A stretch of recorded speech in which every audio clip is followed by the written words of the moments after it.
Túlia. Meu boa tarde aí para todos e todas. Hoje é dia 21 de setembro de 2011, quarta-feira. O verbete é o de número 2061, tem 5 páginas, 44 logias e 18 máximas. Eu chamo a atenção que o detalhismo tem 14 máximas. O tema é autoprontidão energossomática. A especialidade é energossomatologia. Quem redigiu o verbete aí com muita proficiência e habilidade foi a veterana professora Mabel, que está aí hoje muito bem assessorada ali, esperando aí os petardos intelectuais ou intelectivos de vocês. Definição: a autoprontidão energossomática é a característica, estado ou capacidade de a consciência lúcida estar sempre pronta, predisposta e disponível para empregar o próprio energossoma de modo eficiente, ágil e prestativo nas diversas conjunções da vida humana, notadamente nas interassistenciais. A disposição íntima para agir prontamente com as próprias energias. O poder da autodecisão aplicado ao energossoma. A assunção da responsabilidade pessoal intransferível quanto ao emprego e domínio do energossoma. A superação da bulia, da pasmaceira e do marasmo pessoal na mobilização energética. O enfrentamento das autocorrupções no universo da energossomaticidade. A ausência de solução de continuidade nos trabalhos bioenergéticos pessoais. A ênfase na manutenção do autodesbloqueio energético. A presteza no emprego dos recursos bioenergéticos nas extrapautas interassistenciais. Eu li apenas um pedacinho aí. A parapatologia tem muito mais coisa, a parafatologia. Agora, na argumentologia, nós temos a autoavaliação, 10 assuntos ou variáveis capazes de auxiliar a avaliação do patamar pessoal de prontidão energossomática evolutiva. Na remissiologia dos 15 verbetes destacamos autodiscernimento energético, autoprontidão, evolução energossomática, qualificação das energias conscienciais e volicionina. Na frase enfática: no desenvolvimento da interassistencialidade, a autoprontidão energossomática sadia torna-se condição racionalmente indispensável, em especial às consciências tenepsistas e ofiexistas. Você, como avalia o nível de prontidão energossomática pessoal? Está satisfeito com o patamar de desenvoltura bioenergética alcançado até o momento? Agora, questões. É possível a pessoa nascer com alguma doença de pele, tipo psoríase, por ter em outra encarnação servido à Inquisição em procedimento de tortura? Li essa explicação em O Livro Espírita. Ou tudo é possível. De que modo posso, eu, portadora dessa doença, me autocurar dessa moléstia que me causa bastante desconforto e discriminação? Ou no processo evolutivo preciso mesmo passar por essa provação?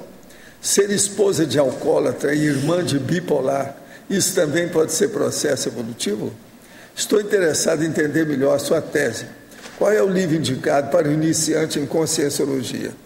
O livro é Nossa Evolução.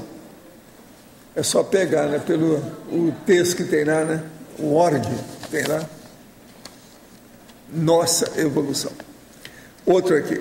Estou empregando algumas técnicas para desenvolver a clarividência. Vejo muito rapidamente imagens que não via antes. Um ponto pequeno, luminoso, várias vezes ao dia que aparece e desaparece. Isso é início de desenvolvimento parapsíquico ou nada tem a ver com a clarividência? O professor poderia comentar quais os fenômenos que ocorrem no período de desenvolvimento do fronto chakra? Olha, o caso aí, essas coisas que estão acontecendo com você, é preciso de ver com o tempo. se anota quando tiver alguma coisa muito notável para registrar. Com o passar do tempo, isso vai ficar mais ou menos claro.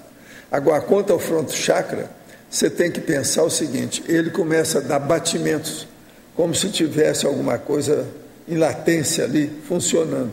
Isso é que acontece às vezes com a pessoa. É como se o coração batesse na testa. Agora, uma coisa que a gente indicaria para você é fazer uma série dos cursos do acoplamentário. Isso aí vai ajudar a sua clarividência. E melhora também o fronto chakra, é lógico. Entendo que a questão da experiência fora do corpo é a principal questão do estudo da conscienciologia. Não, não é. Porém, quero saber qual é o objetivo central de tudo isso. O que o estudo da conscienciologia pretende? Nós pretendemos estudar a consciência, você, eu, o seu vizinho, sabe? Do ponto de vista integral. E ajudar isso do ponto de vista da evolução consciencial. A projeciologia, ou a projeção consciente, é apenas a experiência fora do corpo, é apenas um dos fenômenos dentro desse processo. Nós estamos trabalhando com mais de 300 especialidades hoje. Pensa bem que isso aí ficou pequeno, não é bem assim não. Então o estudo da conscienciologia pretende a evolução sua, com a cosmoética e dinâmica, de uma maneira dinâmica. Fui vítima de fraude em minha conta bancária. Uma pessoa que desconheço contratou o serviço de 2 sites e informou minha conta para o débito das mensalidades. Tenho muitos lançamentos do extrato e só descobri o caso 3 meses depois. Procurado, o banco cancelou os débitos e me pediu que protocolasse a ocorrência para análise e possível devolução dos valores. Indagados sobre a possibilidade de ocorrências futuras, omitiram-se, restando a todos nós usuários do sistema bancário montar guarda frente aos computadores para cuidar do que deveria ser obrigação da instituição. Estou pensando em processá-lo por danos morais, não só para que aperfeiçoe o sistema, mas para alertar outros usuários quanto ao perigo que corre. O que faria um conscienciólogo, considerando as questões da cosmoética, do ponto de vista de evitação de litígios, sem esquecer os da conveniência com o mal feito, que pode prejudicar e prejudica muitas outras consciências na sua relação com o comportamento predatório dos bancos? Olha, eu acho que tem certos casos que você tem que levar para o tribunal. Eu mesmo, atualmente, tenho aí um caso, nós estamos colocando uma pessoa para fora de um apartamento que ela está inadimplente, não quer saber de nada e cria problema. Esse é um processo, não tem outra saída, é advogado, é tribunal. A mesma coisa. Agora, você está mexendo com um inimigo brabo, um adversário, um desafeto, um concorrente, um contendor brabo. Os bancos, até o Lula tem medo deles, é tanto que eles roubam aí à vontade e ninguém faz nada. E nem o PT não entra nessa, porque eles compram o PT. De modo que o processo, quem ganha mais dinheiro no Brasil hoje são os bancos. Nem sempre foi assim, tá? Antigamente não era tanto assim, não é muito banco que rodava. De modo que é preciso ter cuidado com isso. Os bancos são poderosos, é difícil. Abra o olho com isso, para arranjar um bom advogado nessa história, se você for entrar. Olha bem, porque não adianta a gente entrar num processo por baixo, sem possibilidade de ganhar uma causa. Então isso é besteira também, tem que pensar nisso. Os intermissivistas possuem amparador desde que nascem? Não, vai devagar com isso, vamos devagar. Aí depende da ficha de cada um, não quer dizer nada. O intermissivista não vem na testa que ele está de corpo fechado ou qualquer coisa, não. Eles acompanham a consim durante toda a vida, se for honesta e boa, depende do amparador, depende da pessoa, do mérito. Interferem quando a consim intermissivista se desvia da ética? Às vezes, né? Dá uma sugestão. Poderia explicar o que realmente ocorre? Por que a idade de 7 anos é descrita como sendo o período que o soma e o psicossoma se fundem completamente? Não, é mais ou menos nessa idade é que há mais maturidade, mas ainda não é a maturidade biológica. Essa só ocorre lá pelos 26. Para a verbetógrafa, quanta autoprontidão energossomática está presente na consim de forma constante? Quando? O amparador, caso a consim tenha, se manifesta com a mesma prontidão no auxílio à consim? Quem tem amparador conta sempre com ele ou existem períodos de bloqueio, mesmo com a autoprontidão energossomática ativa? Isso vem casar com a pergunta anterior, né, que o professor Valdo estava respondendo, quanto ao amparador. A história do amparador depende muito da condição da consim, do que ela está fazendo. Claro que uma pessoa que está mais engajada na interassistencialidade, de uma maneira assim mais profissional, ela vai conseguir um amparador, vamos dizer assim, contínuo na sua manifestação. No entanto, se ela vamos dizer assim, ela não é ainda profissional, ela é esporádica, ela obviamente não vai ter alguém de plantão ali 24 horas por dia, porque não há necessidade para isso. Então, eu imagino que à medida que a gente vai se profissionalizando na interassistencialidade, esses amparadores eles vão se fixando no trabalho com essa consim. Agora, do ponto de vista da autoprontidão, até foi o motivo que eu escrevi esse verbete, eu penso que a autoprontidão, vamos dizer, profissional, ela chega na desperticidade. Até então, todos nós temos um nível maior ou menor de prontidão energossomática. Agora, eu imagino que na desperticidade é que ela se fixa mesmo, até porque a desperticidade exige esse domínio bioenergético mais consciente, mais lúcido, mais 24 horas por dia, para que a pessoa consiga sustentar a desperticidade propriamente dita. Então, eu vejo que um nível seria aí, um marco, né, quem sabe seria a desperticidade. Tenho dúvidas sobre o momento certo de iniciar o voluntariado e a TENEPS. Tenho 37 anos, uma formação acadêmica anterior, uma dupla, 2 filhas pequenas e o pé de meia feito. Curso de psicologia com o objetivo de fazer a formação em consciência terapia. O período em que as crianças estão na escola eu uso integralmente para estudar. Voluntariar, então, significaria cursar menos disciplinas e adiar a graduação. Não sei se prioriza a qualificação da minha assistência ou se já parto para a prática. Alguém daí pode me dar uma dica? É você. Eu acho assim que o seu maior erro é a dúvida, né? Essa dúvida quanto à assistência, eu acho que a gente tem que minimizar. Tudo bem que tem a faculdade, tem o que você está estudando, mas veja, é possível conciliar tudo, né? Quantos voluntários aqui não têm uma jornada de trabalho enorme fora da conscienciologia, mas ele consegue se engajar num voluntariado, nem que seja o mínimo possível que ele possa executar. Então, eu vejo assim, essa decidofobia, do ponto de vista da assistência, ela não ajuda a pessoa, porque ela vai empurrando com a barriga uma situação que pode abrir portas para ela. Isso não quer dizer que a pessoa vai deixar de lado as outras questões que ela tem no mundo da SOCIM, naturalmente, mas essa pessoa, vamos dizer, ela tem muita coisa, né? Porque ela tem pé de meia, ela tem uma vida mais ou menos assentada e o único processo que eu entendi aí é o da faculdade, né? Certo. Então, tipo assim, né? Vamos trabalhar, fazer alguma coisa que vale a pena. Eu desejo encontrar o Serenão na semana que vem. Alguém daí pode me dar uma dica? Essa é muito boa, né? Em Colegiologia, página 33, o Colégio Invisível da Energossomatologia. Poderia a Verbetólogo falar sobre este colégio e como é a sua experiência pessoal com o mesmo? Olha, esse colégio ele ainda não é uma coisa fixa, pelo menos aqui na CCCI. O que existe são as dinâmicas, existem as pessoas que trabalham agora, por exemplo, na IC, que o professor Mário está cuidando, né, do parapsiquismo. Oi? A CIP, e que estão começando a trabalhar então no energossomático. Agora, não existe assim um colégio fixo desse tipo de trabalho. Agora, ele é uma intenção, né? Uma intenção dentro da CCCI, com certeza isso vai chegar a se criar dentro em breve, porque o interesse pela bioenergética, pelo parapsiquismo, cada vez cresce mais na CCCI, novos laboratórios estão sendo criados, novos frentes de trabalho estão sendo criadas, né? Tem da TENEPS, já existe, então isso eu acho que com o tempo vai chegar. Eu desejaria passar aqui uma informação para a minha amiga de Belo Horizonte sobre o caso da colega de trabalho. O melhor que você deve fazer é passar para ela os trabalhos interessantes.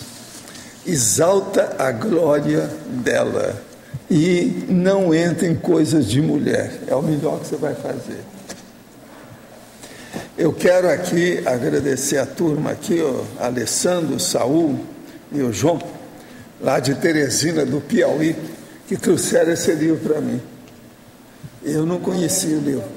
Agora, o que é? O Paraíso no Piauí, a descoberta da arqueóloga Niede Guidon. Agora, é muito interessante, o livro é forte, poderoso, impressionante esse livrinho aqui. Papel couché, feito por eles mesmos, mais de 300 páginas, dá uma geral sobre o processo da arqueologia lá na área do Piauí. Eu não conhecia, fora de série a obra. Foi publicada aí o ano passado. Isso aqui, depois você dá uma olhada, deve ver lá para... Agora, gente, eu entrego vocês, então, à professora Mabel. Vamos ver o que é que vocês querem aí. Professora Mabel. Na fatologia, a ver, a quarta linha de baixo para cima, a ultrapassagem da zona de conforto energomático. Você sabe, Cris, que eu estava batendo uma aposta comigo mesma, que a primeira pergunta seria sobre isso. E foi, ganhei a aposta. É que eu vejo assim, ó, existe a pessoa quando chega na Conscienciologia, e vamos dizer que ela toma contato pela primeira vez com as ideias e com a energia, existe um interesse, né, por parte da maioria de trabalhar as energias e conseguir instalar o estado vibracional, exteriorização de energia, passar por alguns fenômenos. Mas aí também a gente vê um fenômeno que acontece, não com todos, é lógico, mas com algumas pessoas, ou pode acontecer com algumas pessoas, é que elas se satisfazem com aquilo. Então há um nível de satisfação por aquilo que elas já conseguiram, em termos de estado vibracional, em termos de parapsiquismo de uma maneira geral. E aí elas podem ficar numa zona de conforto. Essa zona de conforto, por exemplo, a gente vê nos cursos que a gente dá por aí, nessas itinerâncias, é mais ou menos assim, né? Ela faz o EV meia boca. Então, eu vou fazer um EVzinho. E em 1 segundo ela acha que já instalou o EV. Até possível, mas na maioria dos casos é necessário um pouco mais de empenho. Então ela começa a trabalhar com essa realidade de uma maneira mais displicente, porque já é confortável. Aquilo que ela alcançou já satisfaz as necessidades básicas aí, em termos de autodefesa, em termos de assistência que ela pode fazer. E, no entanto, é necessário ir além. Né? É necessário sair dessa zona de conforto, daquilo que já se conquistou, para chegar no nível mais profissional aí, do ponto de vista energossomático. Então, por isso que eu coloquei esse item, né, a ultrapassagem da zona do conforto, é justamente para a gente pensar, né, cada um pensar se existe alguma zona de conforto nessa área, se existe, por exemplo, uma satisfação aparente, né, até mesmo uma satisfação pelo subnível eventual que a pessoa possa ter. E isso seria então o que traz na parafatologia, que você coloca na primeira linha, a autodisponibilidade para atender as parademandas interassistenciais. Essa autodisponibilidade é justamente aonde se quer chegar, né? De a pessoa, por exemplo, chegar e conseguir atender de uma maneira profissional todas as demandas que venham. E mais do que isso, né, que os amparadores possam trazer demandas justamente pela autoprontidão dela. Que é o inverso, né? A pessoa ela vai receber eventualmente um assistido, uma necessidade de assistência via amparador, justamente porque ela tem já essa habilidade, essa capacidade, essa autoprontidão. Então os amparadores confiam naquela pessoa e porque sabem que ela vai dar conta. Então já é outra condição. Você coloca aqui no sinergismo autoconfiança, heteroconfiança na equipe extrafísica de amparadores nos trabalhos interassistenciais. E eu sabe que estava pensando que a autoconfiança cresce também quando a gente recebe a confiança da equipe, né? A gente é uma coisa que vai com um ciclo, né? Exatamente. Que vai crescendo.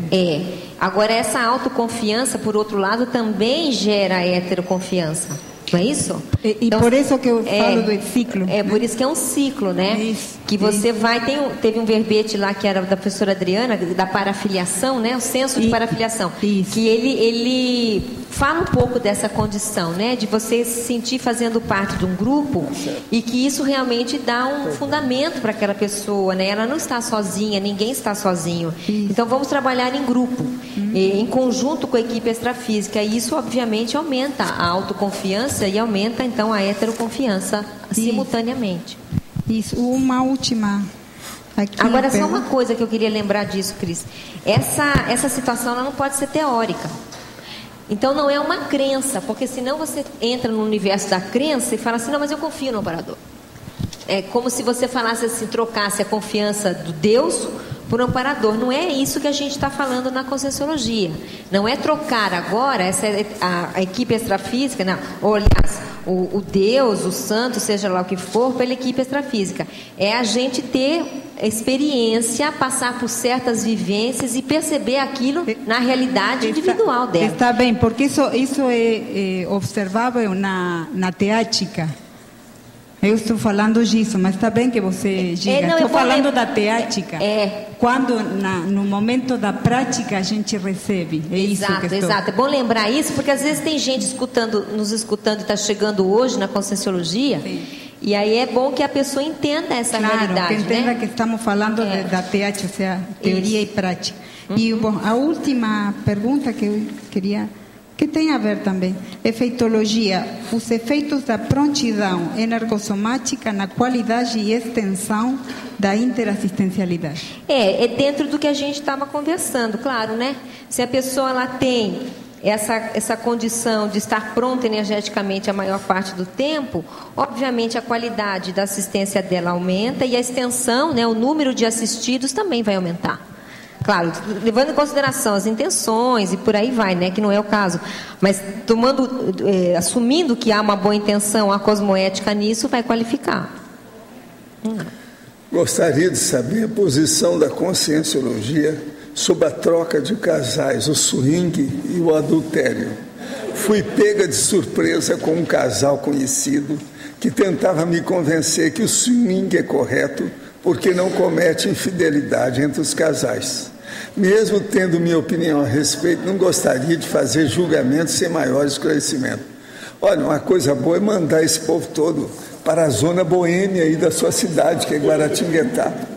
Que eles estão querendo é prostituição. Agora, professor, dentro dessa realidade existe a promiscuidade energética que não está sendo abordada. A promiscuidade, a pessoa... É a promiscuidade energética. Você ainda não viu, nós falamos aqui muito em cosmoética, e a pessoa tem que ter um código pessoal de cosmoética. Isso aí é um absurdo da baratrosfera. Porque não é só... Promiscuidade. Porque não é só a promiscuidade intrafísica, existe a outra promiscuidade que é extrafísica. Chega num ponto que os casais não se aguentam juntos. A maioria que faz swing demora pouco junto, acabam se separando. Isso é regra. Assédio, tem assédio. Eu tratei de muita gente com esse problema. As psicoterapias junguianas e freudianas utilizam os sonhos da interpretação através de associações livres para o estudo e maior entendimento da personalidade. O que o senhor considera a respeito? Eu acho sonho, a maioria e as interpretações da psicanálise é muita bobagem que tem. Inclusive tem caso que o Freud explica que é projeção consciente clara, e ele não sabia o que era isso. Os sonhos podem ser usados para adquirir mais conhecimento sobre nós mesmos? Sim, você pode usar, é onirismo. Mas agora, não pode dar valor para isso não, porque é processo de imaginação. Imaginação, qualquer um faz o que bem entende, é achismo. Professor, poderia comentar mais sobre a força instintual dos feromônios quando acontece alguma atração fatal entre duas consciências? Olha, isso é muito bonitinho, mas é a vovozinha, tá certo? O processo é de discernimento. Quando a pessoa entra em processo de instinto e disso e daquilo, é a vovó. Daqui a pouco, se nós formos falar nisso, eles vão falar que o swing é importantíssimo devido aos feromônios. E a vovozinha, vai bem? Agora, isso aí é materialismo, né? Porque a pessoa está colocando o soma como se fosse imperioso, esqueceu a consciência. A consciência é mais forte que isso. Se a pessoa tem uma doença terminal e não quer sofrer dores, se ela suicidar para fugir desse sofrimento, quais as consequências desse ato? Não. Depende do que é. E chama ortotanásia. A ortotanásia tem casos que tem atenuante. É preciso examinar isso com calma. Cada caso é um caso. Agora, ó, eu queria dizer para vocês, tem uma amiga minha que custou aparecer, mas hoje ela está aqui. E ela está completando os seus 17 anos. Eu queria que vocês dessem umas palmadas aí para ela. É a Aline que está ali.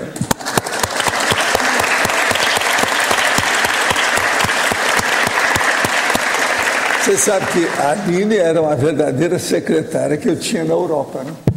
Durante muito tempo ela me ajudou demais lá. A partir de Barcelona, ela fazia uma série de coisas. É preciso ver a Laura, se já encontrou com a Aline, porque a Laura é assim com ela. Pois é. Mabel? Sim. Por favor, aqui na fatologia, 5ª linha. O enfrentamento das autocorrupções no universo da energossomaticidade. Você pode aprofundar, por favor? Existe aí um universo de autocorrupções que a gente pode estudar, né? Mas acho que alguns exemplos que a gente pode dar. Por exemplo, a pessoa, ela sente um banho de energia, ou ela sente uma sinalética, e ela diz, daqui a pouco eu vou olhar isso. Tem coisa mais séria, agora daqui a pouco eu olho. Então, veja, esse negócio de trabalhar com energia, ele tem que ser em cima do lance. Você não pode ficar fazendo corpo mole, né? O corpo mole com a energia é justamente o inverso da autoprontidão. Então, ela pode ir empurrando com a barriga certos fenômenos, certos acontecimentos que ajudariam a pessoa a ter mais domínio de energia. Por exemplo, isso seria uma condição. Uma outra condição é a própria, é o que eu falei aqui em cima, bulia, pasmaceira e marasmo, no trabalho com as energias. É um outro tipo de autocorrupção. Principalmente se a pessoa já assumiu que a vida é bioenergética, né? Se ela já entendeu isso, que a vida ela é bioenergética, então por que protelar? Por que não trabalhar com as energias da maneira que poderia ser feito, né? Então isso também é uma autocorrupção profunda, que precisa ser refletida, precisa ser pensada e precisa ser verificado maneiras de se ultrapassar. Então, existem várias outras, né, que a gente poderia dar. Eu acho que cada pessoa, ela poderia refletir, né, com ela mesma e ver se ela vivencia algum nível de autocorrupção do ponto de vista das energias, né, e como é que ela pode superar isso. Tá bom, obrigada, Mabel. Eu queria falar uma coisa para vocês, como o problema de estatística é importante, e como eu dou valor, devido ao que você está fazendo. Você sabe que eu estou começando a fazer o dicionário de argumento da conscienciologia. Quero ver se eu faço o primeiro volume até dezembro de 2012. Agora, para eu seguir o que tem e ter um entrosamento com a visão de conjunto, eu fiz uma página especial de estatística básica do dicionário, com 12 itens. Então, esses 12 itens são o seguinte: índice, aonde é? A página tal.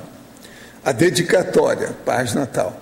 Introdução do dicionário, página tal. A introdução quer dizer o prefácio do dicionário. Logias ou entradas, aonde que começa? Componentes da redação. O que é o entrosamento para fazer um verbete? Categorias dos argumentos, os tipos que tem. Agora, depois tem letra A, página tal. Tudo isso aqui tem a página. Agora, veja, eu vou acabar de ler aqui para dizer para vocês, mas desde já, pensem bem. Cada coisa dessa tem uma página e eu uso. Cada dia que eu começo a trabalhar, isso ficou embatumado que eu vou preenchendo a página. E eu tiro outra. Então, eu tenho um pacote desses impressos. Aí eu vou atualizando. Está entendendo? Eu jogo fora e pego outro. Agora, o resto. Páginas redigidas, página tal. Tópicos avulsos, aonde começa para eu refazer. Extensão ou total de página, aqui já é o total. Total de verbetes, quantos são? Próxima página de revisão, aonde eu parei. Com isso aqui, eu sei tudo. Agora, nunca deixo para o outro dia. Todo dia atualizo isso. Esse aqui, estão tudo em branco, porque eu pedi para fazer o impresso agora. Vocês estão entendendo? Então, eu não fico doido. Claro. Porque o povo fica falando, eu não sei como é que você não fica doido com tanta coisa que tem que mexer. Tudo meu tem estatística, tem enumeração, tem indicação, tem organização, tem disciplina. Agora, esses 12 itens são fatais, não tem saída. Você está entendendo? A página, aí eu coloco os números. É o número da página ou o total que tem? Não há como não ter continuismo, né? Professor. Não, e eu fico sabendo tudo, porque eu articulo uma coisa com outra, um pedaço. Agora, veja, aqui ó, eu já tenho ao todo, para estudar, aqui ó, onde está falando assim, deixa eu ver, página, tópicos avulsos, extensão ou total de páginas. São quase 6.000 que eu estou estudando. Vocês veem que é uma loucura, né? Eu tenho que saber o que se passa. Agora, por exemplo, o total de verbetes que já tem até agora são mais de 840. Agora, aqui, ó, introdução tal. A introdução, por exemplo, começa lá, é mais ou menos a página 9, e assim vai. Agora, a categoria dos argumentos tem mais de 200 até o momento. Entendendo? Ao passo que eu tenho um novo, eu acrescento lá e mudo o número aqui. Então, todo dia eu faço isso, toda vez que eu vou trabalhar. Vocês estão entendendo como é? Agora, não é fácil.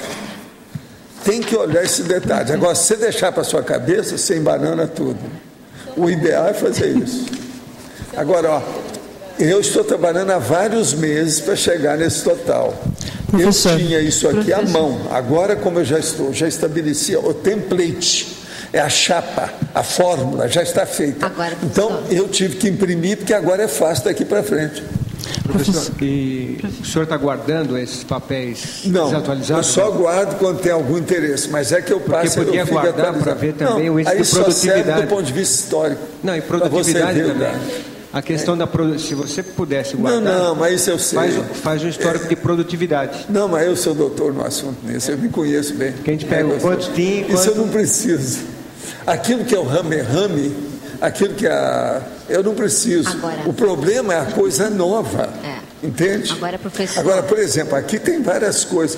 Por exemplo, a hora que eu ponho aqui assim, páginas redigidas, é até o ponto que eu redigi. Por exemplo, lá tem 400 e tantas páginas, mas eu estou na página 51.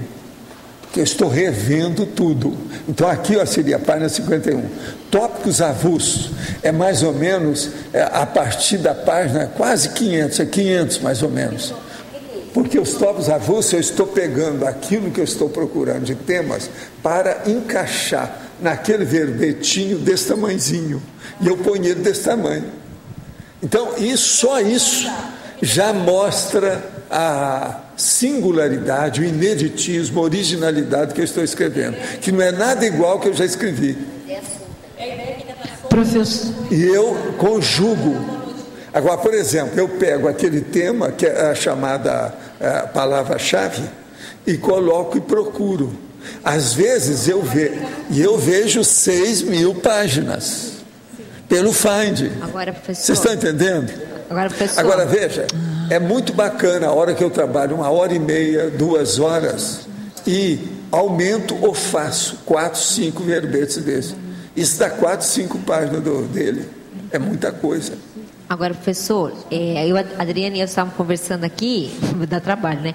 Seria bom escrever essa técnica no verbete, né? Porque isso é uma técnica, por exemplo, quem vai fazer uma mega Não, mas é que eu tenho tantas, é aquelas que o Locha pediu. Tem um monte que eu já publiquei. Mas, por exemplo, isso aqui eu tenho dezenas delas. Pois é, mas já está pronto. Essa aí Se eu começar a expor isso aqui, daqui a pouco faz outra. A tese já vira quase um livro. Você está entendendo? Para mostrar tudo que é que tem. Pois é, mas... É uma loucura. Porque é uma técnica grafopensênica, Mas é uma técnica. Agora, essa aqui é a técnica do dicionário de argumentos da conscienciologia. Ela não serve para o processo dos verbetes. O verbete é mais fácil. Esse aqui é mais difícil. Você está entendendo? Esse é muito mais difícil. Ele é fácil do ponto de vista de você redigir qualquer besteira. Mas é muito difícil do ponto de vista do argumento. E outra coisa, fica mais difícil a hora que você começa a fazer associação com aqueles que já existem. Como é que fica? Isso tudo tem que ter coerência, coesão íntima, intelectiva. Vocês estão entendendo por que eu preciso disso? Agora, não tem jeito. Eu tentei reduzir esses 12 itens aqui de todo jeito. Não tem jeito. Esses 12 têm que ficar. Professor, você entendeu o que eu estou falando? Professor Bal, aqui no B aqui em cima. B de bola. Aqui em Ela cima. mudou de partido. Mudou de partido. Professor, é isso que o senhor está falando. os 12 itens, o senhor falou, que eu consegui escrever, componentes e depois categoria dos argumentos. Categoria o senhor dos disse que tem argumentos. 200 categorias. Tem mais de 200 até agora. O que é isso, professor? Olha a diferença entre componentes Componentes e é o componente do texto. O que é que eu uso como componente? Os dados que eu ponho naquele texto. O que vai ficar em negrito. É isso que o senhor Os componentes têm mais ou menos de 50 a 60 componentes básicos. Cada verbete eu olho aquilo quando preciso. Tá. Você está entendendo? Mas aqui é a página que eu preciso para consultar. Qual a página que eu vou? Agora, por exemplo, cada dia eu faço 5, 6, às vezes 10. Aquilo aumenta um monte de página. Muda tudo, toda a numeração. Chega num ponto que isso aqui fica embatumado. Aí eu tenho que pegar outra folha. Você está entendendo? Não tem outro jeito. E as categorias, por exemplo? Agora, as categorias, ao passo que eu vejo, eu faço uma lá. Por exemplo, eu vou fazer um verbete agora, nesse instante. Então, eu olhei qual é o tema e arranjo, argumento, e coloco qual a categoria que foi. Essa categoria, eu vou fazer consulta para ver se ela já existe. Se não existe, eu acrescento lá. Você está entendendo? Não. Por isso, eu comecei com 100 e poucos, já tem mais de 200 atualmente. E outra coisa, tem os derivados de cada um, porque conforme o titular, ele tem derivativos do nome. Professor, eu estou explicitando tudo para ajudar as pessoas a entender o dicionário com mais facilidade. Professor, aqui no verbete da enciclopédia, as categorias são as logias? São as logias e são as... As categorias são as logias. Isso. Agora, por exemplo, eu tenho algumas tem alta dessas. Variação, no caso Algumas dessas a gente tem no dicionário lá de argumentos. Algumas. Mas não as 75 que eu uso. Não, de modo algum. Porque lá tem outras coisas que não tem na enciclopédia. Entende? Agora, o caso que eu quero dizer para você é o seguinte: isso parece que dá muito trabalho, é o contrário, isso diminui o trabalho. Com o passar do tempo, você entra dentro da rotina, fica facílimo para mexer no processo. A administração dos papéis, das ideias e dos textos ficam todas mais fáceis. Fica uma chapa básica, é isso? É o como aqui. template que chama isso. Chapa.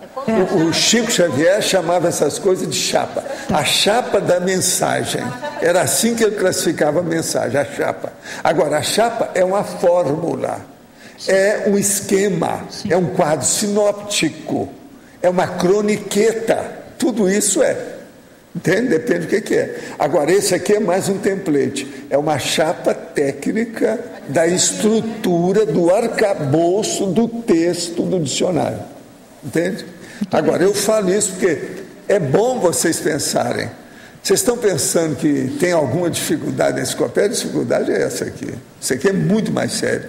Devido ao maior número de interassociações, interrelações.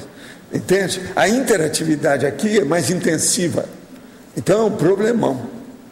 Vocês nem qual... Eu estou há vários meses já trabalhando com isso. Eu acho que eu estou 4 ou 5 meses, né, que eu estou falando isso, não é isso? Para chegar nesse texto agora. Agora esse aí agora já está adulto, eu já estou veterano. Daqui eu posso seguir que o negócio vai. Entende? Agora eu quero ver se eu faço, são 870 páginas que eu tenho que fazer até dezembro do ano que vem. Porque 30 páginas entra os enchimentos finais da situação, as ICs, aquela coisa toda que tem no... Né? Agora aqui, poderia comentar se existe diferença entre a gravidez planejada e aquela que não é?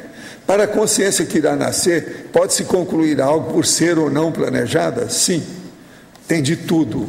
Às vezes, aquela que não foi planejada pode ser um assediador, às vezes pode ser aquele que veio para salvar a pátria, salvar a família, etc. Tudo isso eu já vi, tanto pró quanto contra. Qual das 40 manobras energéticas é a mais importante? Pelo meu cálculo, é o EV, estado vibracional. Para começar, porque tudo começa dele. Para a verbetógrafa, qual o motivo que a levou a escolher esse tema para desenvolver o verbete? Essa pessoa é da Carolina do Sul, nos Estados Unidos. Esse é um verbete prescritivo, né? Assim, eu vejo que se a pessoa quer chegar, que nem eu comentei na desperticidade, ela tem que enfrentar essa realidade aqui. Então, eu escrevi, na verdade, para mim. Eu escrevi esse verbete para mim, para poder trabalhar mais essa realidade, para trabalhar essa questão, para refletir sobre isso. E essa ideia, na verdade, não fui eu assim que tive. Parei para pensar e fui escrever esse verbete. Eu estava fazendo um outro verbete, que era aquele comunicação não verbal, e veio a ideia pronta, assim, o nome do verbete entrou na minha cabeça, e eu parei, anotei e resolvi escrever sobre esse assunto. Paradoxologia, página 34. Poderia aprofundar os 2 paradoxos mencionados? Deixa eu achar. Esse primeiro paradoxo é um paradoxo que já está, inclusive, na enciclopédia, né, em alguns verbetes, que é o seguinte, a pessoa o aprimoramento bioenergético ele se dá de modo individual. Tanto é que em vários momentos desse verbete eu falo da vontade, da responsabilidade de se trabalhar as bioenergias e ser de cunho pessoal. No entanto, a energia ela não é uma coisa egóica, né? Ela acontece na realidade da interação. Então, a pessoa mais aberta, vamos dizer assim, que se predispõe mais a interagir, ela vai trabalhar mais o processo da energia na interação energética entre as pessoas.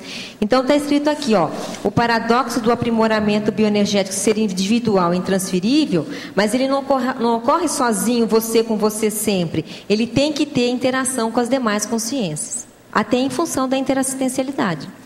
O segundo paradoxo é uma realidade que a gente aprende na Conscienciologia, que o professor Valdo sempre fala, que o paradoxo dos amparadores valorizarem mais a consim com pequena quantidade de energia, mas de maneira constante nas manifestações, se comparada a uma outra com energossoma mais exuberante, porém instável.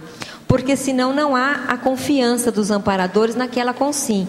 Então é melhor, por exemplo, o tenepsista que tem ali uma capacidade bioenergética às vezes mais limitada, porém ele é constante na sua manifestação, do que ter aquela outra consciência que tem um ectoplasma exuberante, mas ela é totalmente desorganizada, ela é imprevisível e você não pode contar com ela.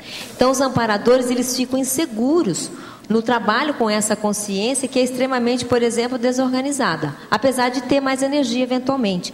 Então é melhor assim o pequeno mais constante do que o grande instável. Na politicologia, nessa mesma página 34, a energocracia. Favor explicar esse conceito. É o conceito que a energia está em todas, né? E a vida humana ela é bioenergética. Então não há como você fugir dessa realidade. Tem outra realidade que em algum lugar eu também coloco aqui no verbete, assim, o mais potente energeticamente engole o menos potente, que é também um conceito da Conscienciologia. Então esse princípio da energia, ele é um princípio inafastável. Você não consegue fugir da energia. Então é melhor a gente ir de encontro, né? Se a gente não pode fugir, vamos ao encontro dela, porque aí a coisa vai ficar mais fácil. Professor, talvez tenha descoberto na minha infância alguma forma de EV, que contudo me faz sentir mal. Aquilo me fazia sentir toda a energia do corpo, mas ainda hoje me faz crer que vou parar de respirar. Como prosseguir com os solavancos verticais, maximizando-os e vencendo essa certeza? Olha, você tem que fazer o estado vibracional do jeito que nós falamos. Leia direitinho e faça que você vai superar isso aí. O mais é falta mesmo de vivência. Não tem dúvida. A questão da mioclonia, né? Que às vezes a pessoa começa a ter mioclonia. Outra coisa, uma pessoa às vezes para ficar livre da mioclonia igual, ele precisa parar 6 meses trabalhando com energia, mas acaba ficando sem. Aquilo acaba tudo. E todo esse processo de parestesia desaparece. Porque tem muita parestesia nisso, que é um processo de sensibilidade extra, excessiva, acima do normal, da fisiologia, parestesia. Melissa aqui na... Oi. Damas primeiro, Arlindo. Em tecnologia, página 33. A técnica de viver bioenergeticamente sempre alerta, sem ansiosismos. O que seria, traduzindo assim para... Essa aí vamos dizer, é a taquirritmia bioenergética aplicada à energossomática, né? Que é um tema que o professor Valdo até falou muito esses tempos atrás de taquirritmia, não que seja essa técnica, mas fazendo uma comparação, né? Que é a pessoa rápida, é a pessoa de manifestação rápida, mas ela não é, ela é tranquila. Então, a rapidez, ela não exige ansiedade. São duas coisas, o histrionismo e ataque arritmia, e ataque psiquismo. Não pode tremer, nem para uma coisa, nem para outra. Isso que é importante.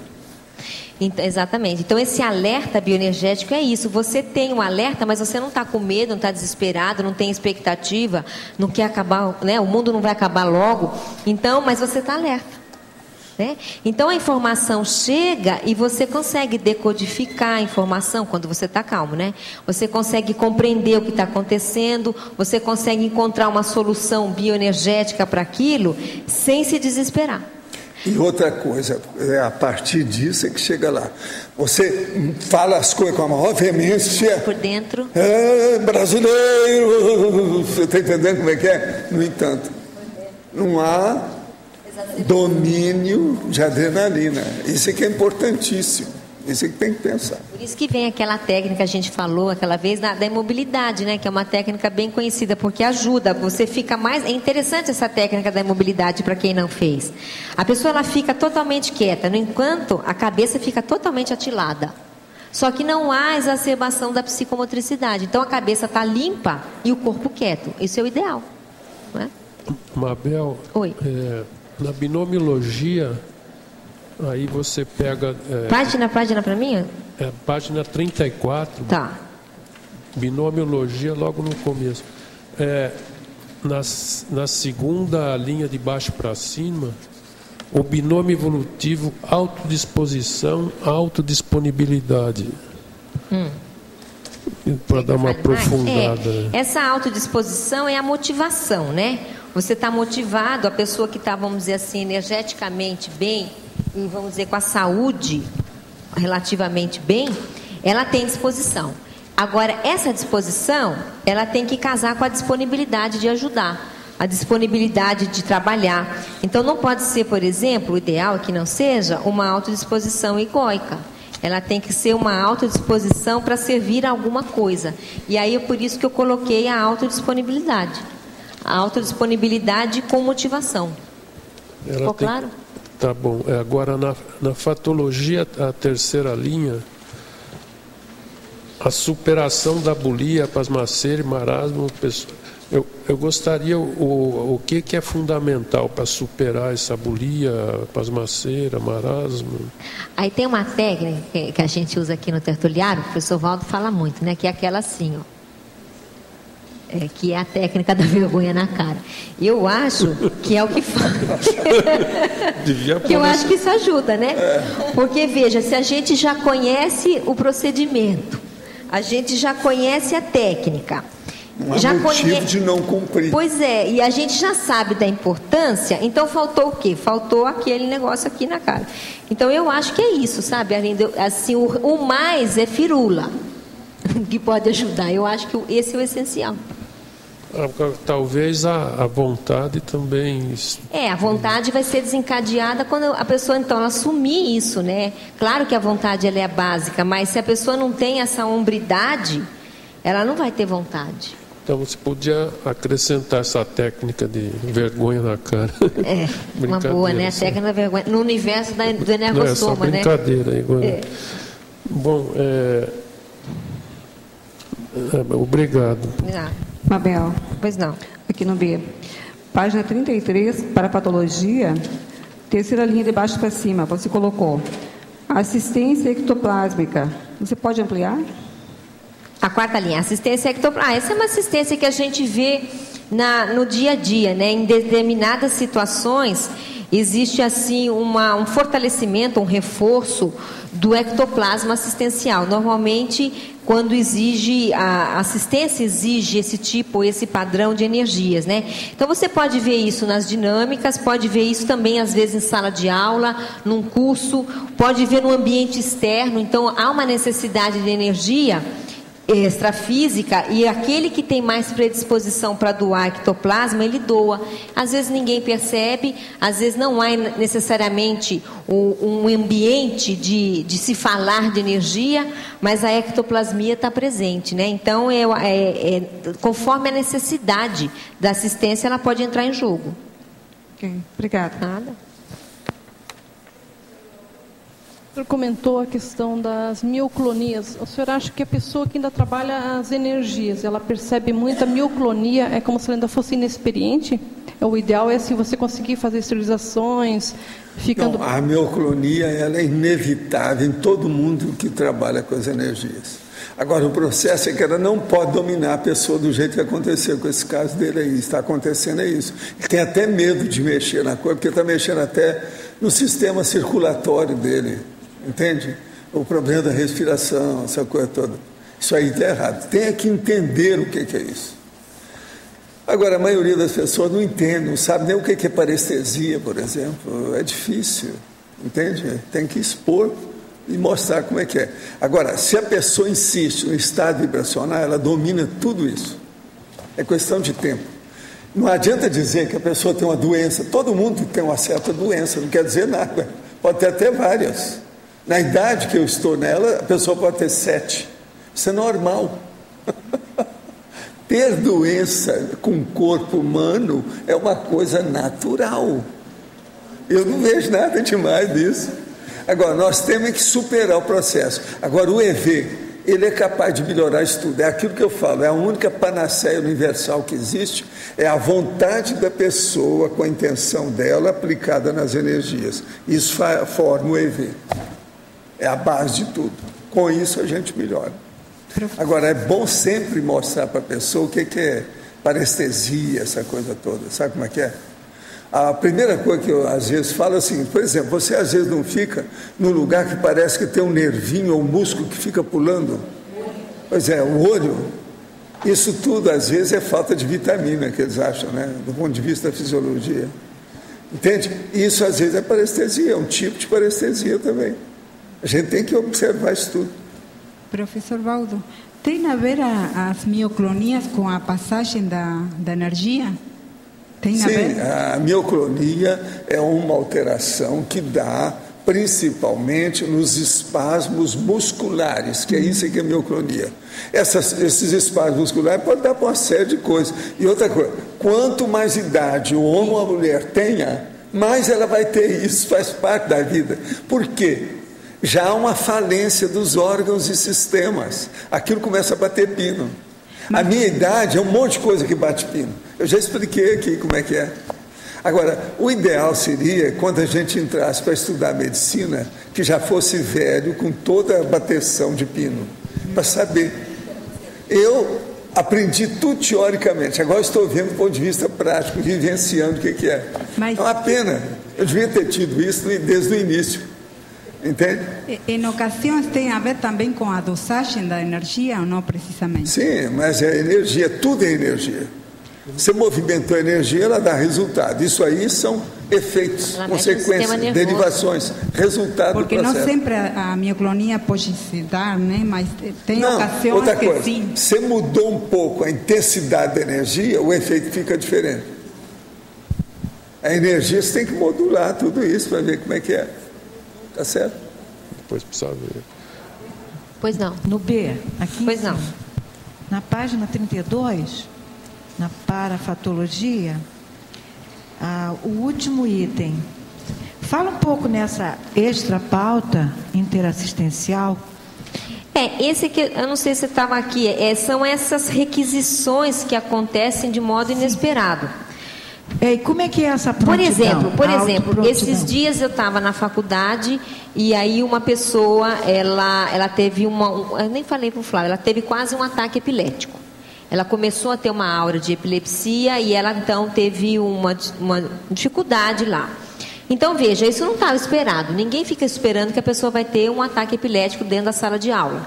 Então essa é uma extra pauta. Ela é uma extra pauta. Então, veja, a pessoa que tem uma prontidão de energia, ela pode chegar próximo e ela pode movimentar a energia ali para tentar limpar o ambiente, para tentar ajudar. Principalmente se ela não é médica, ela não pode atuar, ela vai fazer o quê? Ela vai ficar olhando? Ela chama o médico e pode trabalhar com a energia. Então, veja, essa presteza no emprego dos recursos bioenergéticos, no entanto, ela só se dá se a pessoa tiver um mínimo de prontidão. A disponibilidade. Então, por exemplo, se ela está com muito bloqueio encefálico, ela vai ajudar pouco.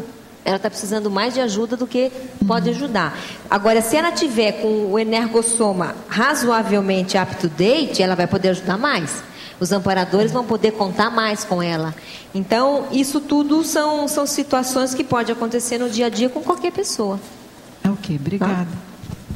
Mabel? Pois não. Na página 32, poderia explicar o estrangeirismologia, autoaplicação energossomática, urbi e orbi? É sempre, em todo momento, né, de uma maneira completa, de uma maneira totalizada, então, em todos os ambientes, né, quer dizer, essa ideia. Tá bom, obrigada. E depois no binômio, o binômio obsequiosidade lúcida, comprometimento interassistencial. Espera só um pouquinho, binômio 34 na terceira linha. O binômio... a obsequiosidade lúcida... Esse aí é aquela presteza, né? É o interesse de ajudar. Então, esse interesse de ajudar gera um comprometimento interassistencial. Né? Eles caminham juntos, por isso que eu coloquei aqui essa disponibilidade ou interesse de querer, de modo lúcido, ajudar ou prestar um favor, que seria, né? E o comprometimento em assistir. Bom, obrigada. Mabel, aqui no B. Pois não. É na página 33, em parafatologia, segunda linha. Não sei se você já falou, pode aprofundar. O desembaraço holochacral no acolhimento interassistencial. Eu coloquei isso no seguinte coisa, existe aquele trinômio, né? Até coloquei em algum lugar do verbete, não me lembro agora, é o trinômio acolhimento, orientação e encaminhamento, né? Agora, esse acolhimento, ele depende de energia, ele não depende só de uma comunicabilidade, por aí vai, né? Mas depende de como que você recebe energeticamente, tanto a Consim quanto a Consciex. Então, veja, se a pessoa ela é a mais aberta, ela tem mais soltura holochacral e ela consegue, se ela tiver logicamente boa intenção, acolher mais aquela consciência que chega ali para qualquer motivo do que aquela outra que é extremamente fechada, que não tem soltura de energia, que é uma pessoa até às vezes antagônica. Até certo ponto, esse desembaraço holochacral, ele convive, eu imagino que ele coexista com um certo abertismo que a pessoa tem. Acho difícil uma pessoa extremamente fechada, extremamente egóica, extremamente interiorizada, que não tem acolhimento, ela ter esse desembaraço holochacral. Porque não, né, como se fossem duas consciências aí, não dá. Então, uma coisa, ela coexiste com a outra. É uma pessoa despojada, que nem o Flávio está falando. Então, esse acolhimento, ele não é um acolhimento só do sorriso. Ele é um acolhimento holossomático. E esse acolhimento, ele passa pelas energias. Não sei se ficou claro. Mabel, na página 33, para fatologia, na quinta e sexta linha, o antidesperdício energossomático. O que você consideraria os principais desperdícios, vamos dizer assim? Eu acho que desperdício, Arlindo, a gente podia pensar em excesso. Para mim, desperdício, ele anda junto com excesso. Então, qualquer tipo de excesso consciencial, ele gera um desperdício de energia. Isso pode ser, inclusive, gente, de uma coisa aparentemente positiva, que a gente sempre fala aqui. Vamos pegar um caso bem positivo, é a euforia. A euforia, até princípio, ela pode ser positiva, né? Ou então ela acontece em função de uma conquista que a pessoa realizou sadia. No entanto, se ela entra em euforia e ela não controla essa euforia, ela vai ter desperdício energético, ela vai ter desperdício emocional, ela vai ter desperdício cognitivo. Então, veja, a energia ela está presente também nessa realidade. Então, todos os excessos, de uma maneira geral, geram desperdícios. Porque nos casos, vamos dizer, patológicos, é fácil de ver isso, tudo bem. Mas mesmo quando há boa intenção, pode ocorrer isso. A boa intenção, mas não há assim, lucidez para aquela realidade. Quer ver um outro desperdício que gera desperdício energossomático? É o excesso de extroversão. A extroversão não medida, ela gera desperdício. Quer ver outro que é positivo? O taquipsiquismo não controlado. Mabel. Só terminar aqui. O taquipsiquismo não controlado gera desperdício, porque a pessoa ela pensa tão rápido, não consegue aplicar aquilo de uma maneira comedida, de uma maneira tranquila, então ela entra num desperdício de energia, um desperdício de novo cognitivo. Então veja, todo o excesso, né, Arlindo, ele pode gerar esse tipo de situação. Agora, em cima disso, a pessoa está na interassistencialidade.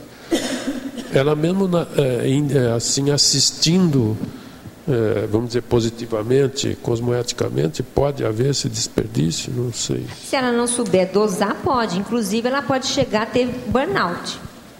Existe a pessoa que assiste muito, mas ela não sabe dosar, não sabe fazer a desassimilação, e ela entra em burnout, né? Ou ela fica acoplada, ela fica assimilada, ela fica, vamos dizer, energeticamente defasada. O desperdício, até certo ponto também, ele está conectado com a defasagem de energia. Então, a pessoa fica exausta depois de certas atividades ou de certos compromissos, inclusive de cunho assistencial. Aí ela foi além dos limites, ou ela não teve profilaxia no trabalho com as próprias energias. Ela foi demais, ela foi além do que ela poderia. Mas deve se ligar à falta de competência, né? É competência, é falta de competência, é falta de experiência, é falta de reflexão. Tá, ok, obrigado. Tá? Alguém estava falando e eu cortei.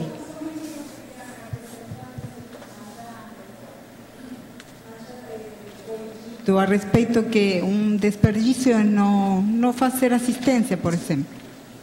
Não fazer assistência. Também, isso é também é o outro lado. É o outro lado. Não utilizar a energia. A Cris está lembrando um outro lado somente da questão. Isso.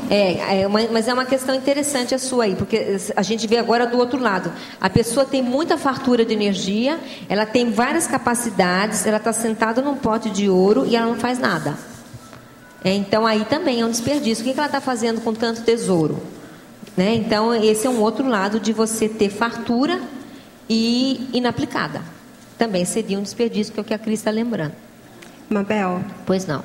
Em sinergismologia, na penúltima linha, você pode aprofundar o sinergismo, energossomatologia, gesconologia? A GESCOM, né, ou o trabalho intelectual, ele basicamente precisa dos atributos mentais somáticos da pessoa. Mas esses atributos, eles são sustentados a partir das energias. Então, veja, de nada adianta a pessoa ter, vamos dizer, muita capacidade cognitiva e muita capacidade intelectual se ela não tem um mínimo de sustentabilidade energética para aplicar esses atributos no dia a dia para gerar alguma GESCOM.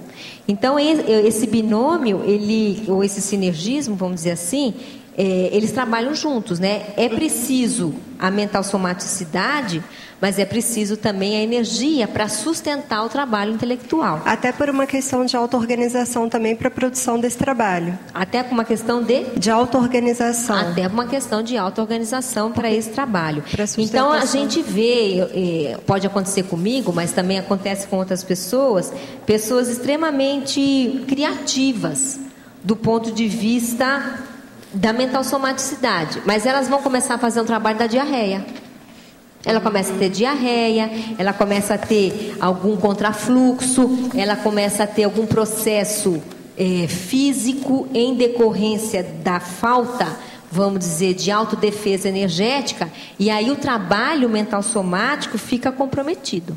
E ela não consegue, então, concluir o trabalho, e não é um processo, eventualmente, do mental soma, mas é um processo das energias, né? Ela precisa trabalhar mais energia para dar vazão à capacidade intelectual que ela tem. Ok, obrigada. Outra coisa que eu vejo também nessa ideia é a acabativa mental somática, ela depende da energia. Ela depende da constância no trabalho energético. Aí, lá no fundo, ela depende do quê? Claro que é da pensionização da pessoa, né? É a pessoa que consegue manter o seu foco até o fim, até acabar. A manutenção da rotina, né? Que às vezes é cansativa. A rotina mais burocrática, que é necessária. Então, por exemplo, uma pessoa oba-oba, É novidade, novidade, agora nós temos que fazer tal coisa, está na moda. Então, veja, do ponto de vista da intelectualidade, ela começa, mas ela não termina. Porque aí, de repente, já vem um outro modismo, um outro interesse, e aí ela já passou para o outro lado, né? Então, essa até pode chegar a ter uma consciência multívola, que é aquela que ela não consegue ter um foco, né? Ela tem muitos interesses. Agora, isso afeta o energossoma, e o energossoma é afetado por isso também. Então, é preciso trabalhar essa realidade para a pessoa ter concretude de realizações. Seria também aquele tipo de pessoa que tem várias ideias para vários artigos, mas não escreve nenhum. Não escreve nenhum. Então, o que está faltando? Está faltando o quê? Vontade? Está faltando os 3 poderes? Está faltando vontade, intenção, organização? Está faltando aplicação da voliciolina? Está faltando aplicação da energia concentrada no megafoco? Aí a pessoa vai ter que estudar, né, a realidade dela. Ok. Se a consciência está consciente do seu megatrafar, que é extrema autodesvalorização, ela luta diuturnamente para reverter esse estado patológico. Porém, a emocionalidade e o temperamento fazem com que esse comportamento seja difícil de ser superado. Parece simples, mas não muito. O que o senhor recomenda? Olha, eu recomendo que a pessoa melhore a organização, para ela ver quando ela está errando, quando ela está regredindo, porque o processo de temperamento a gente só muda com muita auto-organização. Agora, tem que a pessoa ter mais confiança em si mesma, na sua vontade, na sua intenção, e ter determinação para fazer isso. Então, autodesvalorização, geralmente, é esse processo que a pessoa tem uma síndrome de acabar consigo mesmo. Agora, esse é autoassédio, né, professor? Então, ela tem que fazer assim uma reciclagem pensênica para acabar com o autoassédio dela. E mexer na energia. O senhor tem conhecimento sobre as fotos Kirlian e da veracidade das mesmas? Quais práticas aconselha para a visualização da aura? Olha, eu vejo que a quirliangrafia pode ter muita coisa fajuta no meio, porque tem uma porção de fatores que interferem fisicamente para fazer. Pode ser até que, em alguns casos, sejam até bem arrumadinhos, mas é preciso de muita análise, com muito critério, muita apreciação técnica detalhista do assunto. Agora, o que a gente recomenda é que as pessoas comecem a trabalhar no acoplamentário. Para isso que nós fizemos o acoplamentário. É para a pessoa melhorar a visualização da aura, clarividência e outras coisas mais. Para isso é que tem o curso com a casa que foi feita, a edificação do laboratório, foi feito para isso. Esse aí é que a gente recomenda de propósito. Mabel, na página 33, em Principiologia, na 3ª para a 4ª linha, você poderia falar um pouco sobre o princípio da autodisciplina evolutiva? Eu acho que esse princípio aí, ele é vital, né? Na realidade da evolução mais lúcida. Pelo seguinte, a evolução, ela não acontece assim da noite para o dia, né? Felizmente ou infelizmente, é um grande caminho a ser percorrido. E as conquistas evolutivas, elas também não são instantâneas. É preciso muito trabalho para se conquistar evolutivamente determinados traços conscienciais que vamos dizer assim, são mais sadios, são mais homeostáticos, não é? Então, nesse caso, considerando a cronêmica da evolução, a autodisciplina ela é vital. Por quê? Porque é através dessa constância, dessa manutenção daquilo que se fala na Conscienciologia, né? Manutenção dos hábitos sadios e das rotinas úteis, é que a pessoa vai conseguir alcançar as metas evolutivas que ela tem. É necessário essa disciplina, essa repetição. Por isso que a gente estava falando ali, a pessoa que ela é muito oba-oba ainda, ela está longe dessa realidade, vamos dizer, ela perde mais tempo, né? É preciso ter calma nas questões evolutivas, no sentido de entender que as coisas não são do jeito que a gente gostaria que fossem. instantâneas, assim, não são rápidas, a evolução não é assim. Então não adianta fugir dessa realidade e querer mudar o sistema, que é um sistema que exige esforço. Então, nesse caso, a gente tem que entender e trabalhar com a organização, com a disciplina, para que essa manutenção de esforços, ela chegue em algum lugar que a gente almeja. Não sei se ajudou aí.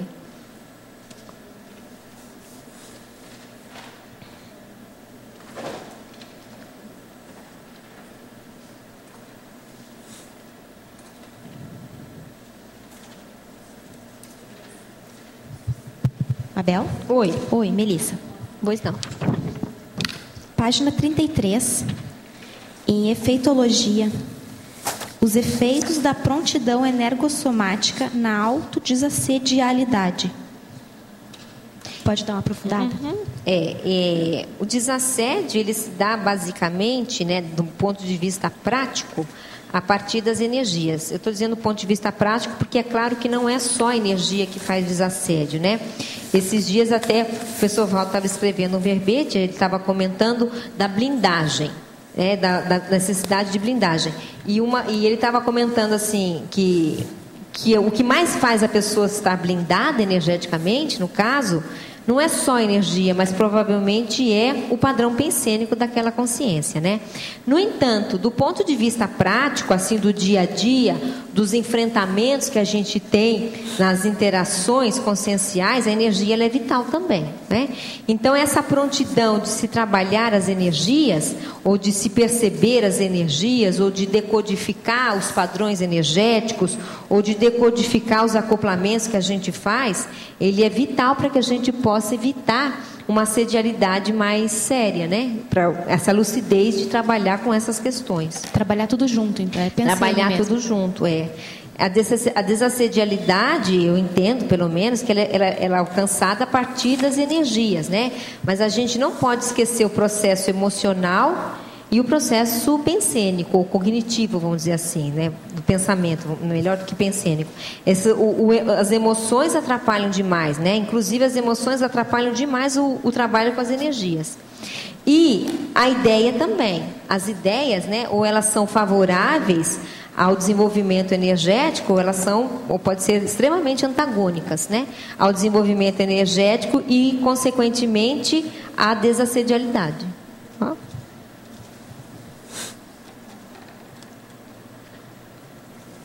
Oi. É a Rosa aqui. Pois não.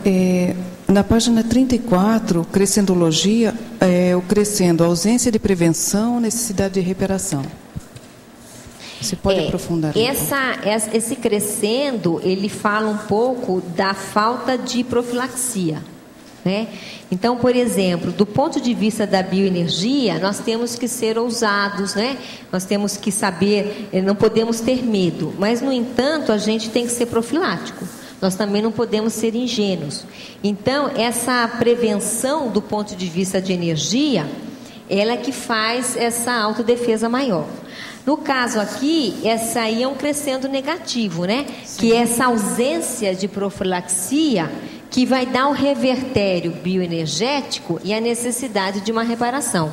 Então, a pessoa pode sair defasada, como eu estava comentando, ela sai acoplada, ela sai intoxicada, ela às vezes tem um revertério intrafísico, melhor dizendo, em função das energias. Então ela vai ter lá uma dor de barriga, ela vai ter uma dor de cabeça, ela vai ter uma confusão mental que vai dar mais trabalho para ela se limpar depois do que daria se ela tivesse feito uma profilaxia.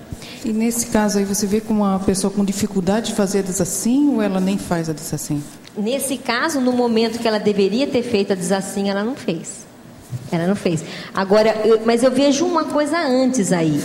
Antes da desassim, ela tem que saber que ela está fazendo assim. Falta de lucidez ali para sim. Porque depois que já está ali, então veja, aí vem a prevenção, a profilaxia, vamos dizer de novo uma palavra que eu usei, o comedimento, de saber, a lucidez, eu acho que é melhor, quem sabe, de entender as interações bioenergéticas do dia a dia. Dá para perceber bem a questão da isca inconsciente e a isca lúcida. Aí, a isca lúcida, né? Então, você entrar em certos empreendimentos, mas com cuidado, com cautela, apalpando, né? Apalpando a área para você não ter um revertério depois. Tá, ok, obrigada. Mabel? Oi. Na página 33, lá embaixo na efeitologia, no final da segunda linha para terceiro, você fala dos efeitos da prontidão bioenergética na produtividade pessoal. As bioenergias vão ajudar a gente de uma forma geral na nossa produtividade e tudo. Mas onde você observa mais a prontidão na nossa produtividade? Eu acho que é nas ideias, na clareza mental. Né? Uma pessoa com o energossoma mais solto, mais limpo, ela pensa melhor.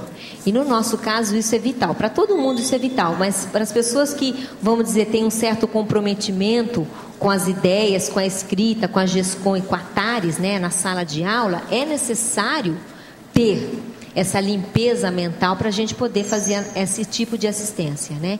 E uma pessoa muito comprometida energeticamente, ela tem muita dificuldade para pensar. Ela tem muita confusão mental, ela vai ter, por exemplo, falta de retilinearidade pensênica, ela vai ter falta de acuidade para perceber o que está sendo dito, porque ela está emaranhada na sua intoxicação bioenergética, entende? Se ela está acoplada, seja lá o que for. Então eu vejo que essa produtividade nossa que nós almejamos, que é da TARES, ela exige prontidão, ou vamos dizer assim, um desembaraço mínimo, vamos chamar de mínimo, né? De energias, para que a pessoa consiga algo a mais nessa área. Aí depois, se ela quer alcançar mais, por exemplo, ter outros fenômenos, você veja que esse verbete, gente, ele é bem pé no chão. Eu não coloquei assim nada de grandes fenômenos, né? Justamente porque, vamos dizer, o que a maioria precisa de beabá. Mas para ela chegar nos fenômenos mais avançados, aí ela vai precisar mais ainda de desenvoltura bioenergética, para ela aprofundar a descoincidência, para ela aprofundar o rapport com a equipe extrafísica, para ela acessar certas centrais, seja de energia, seja da verdade, para que isso ajude na produção que ela tenha.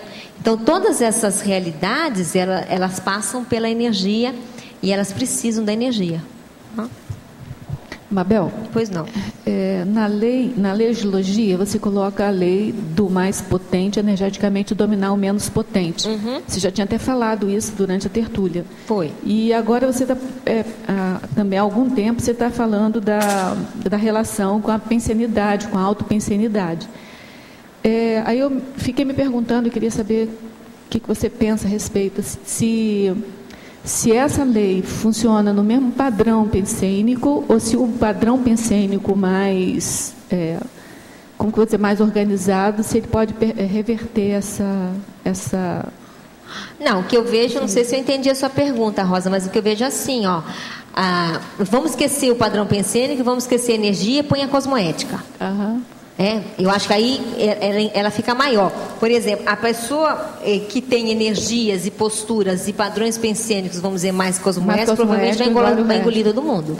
Né? Porque até a refratariedade dela perante as outras consciências aumenta. Não é nem só a autopensenidade, nem só a energia, não. Esse conjunto, esse sinergismo com a cosmoética. Eu acho que aí, se a gente esquecer as duas variáveis e colocar a cosmoética, aí vai ficar melhor. Vai ficar melhor. Vai ficar mais amplo, né?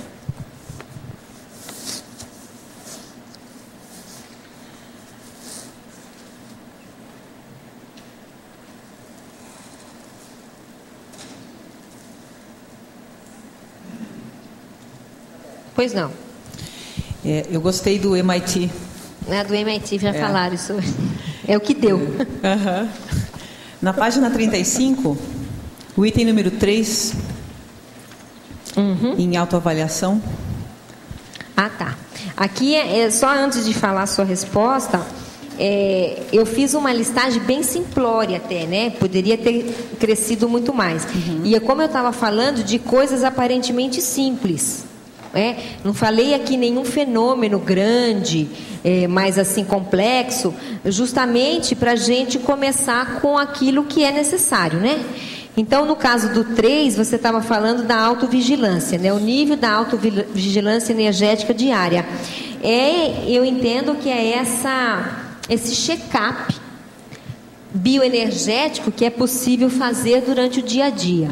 E esse check-up, por exemplo, como é que ele é feito? Ele é feito através da mobilização das energias.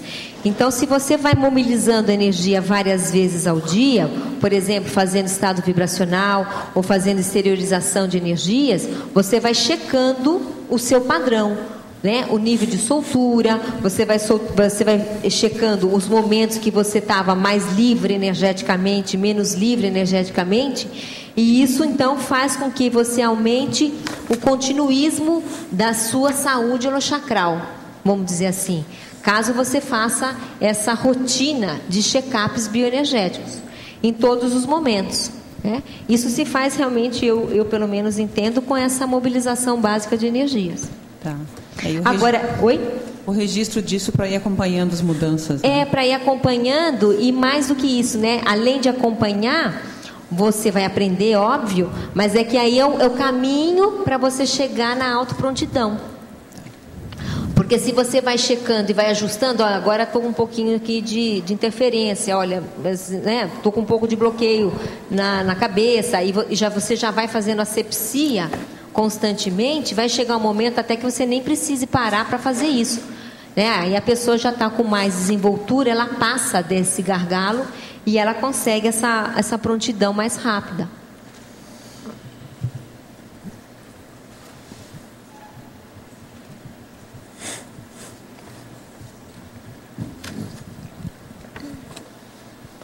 Tem um item aqui que me perguntaram, que é o item 5 dessa listagem na página 35, que é um item que eu acho bastante interessante, né? Que é a necessidade que toda consciência tem, mesmo que ela tenha um nível de desenvoltura já em outras vidas energéticas, ela já tem essa desenvoltura, né? Mas quando ela recupera ou ela ganha um corpo novo, ela vai precisar reconstruir essas sinapses, né? As sinapses relativas ao energossoma. E isso a gente só faz realmente pelo trabalho. Tem uma coisa que o professor Valdo fala do caso dele que me chama a atenção, que é, às vezes eu já perguntei assim para o professor Valdo, qual foi o benefício dele ter vivido no espiritismo, né?